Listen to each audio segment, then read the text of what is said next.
weke kaka Ken owuoyo no dong chal ni gini egi yudo ng'eni Ken ng'ama ber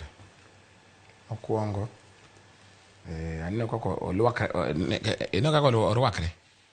ng'ama ber sana rejiso sirkal mano sirkal modonjo kendo yie godo sana Ken ni ng'ama ber ndi konya ng'isowa e national TV maduong' Kenya mzima machalo gi Ramogi TV ni president obiro Homa Bay ni biro Homa Bay en maendeleo ng'eni samoro anapenjraga ni Brian Weke ng'eni an Bati Raila Odinga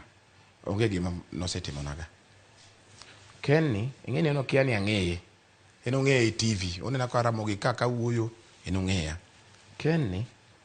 ka owadgi notho ne MCA mar Kibiru Ward mowacho no kawe gi chopa ka gi jakom motere kucha jina kiaye maber chopa no kawa studio ka kwaya mia wocha wach wero miria na wawacho ni Nairobi ka studio ni Nairobi okawe motere dala kucha ma jakom wacho ni owadgi Ken ni emo nokotieko tam e chama mar ODM Ken ni ino kako ber ni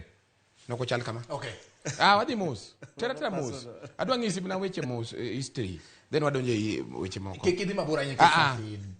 then by election Ken ni obedo elected gi ODM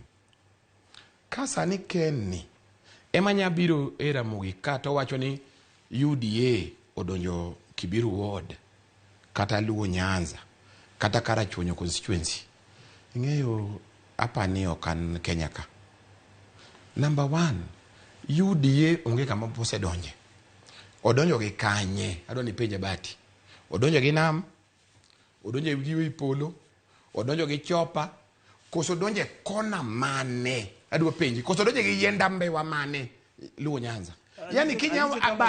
kinya wacho ni ni UDA odonjo Luo Nyanza to Ken ema wache Ken ni duoko kama odonjo go ana South Sudan kata North Sudan kata Ethiopia kosa kanye Ken UDA pod bor kodwa I'll take baba akeni kunyeo jo piny koso nyeo jo kura koso nyeo jok ma koro jabi to wero nu tango Luo Nyanza but wawachni pod bor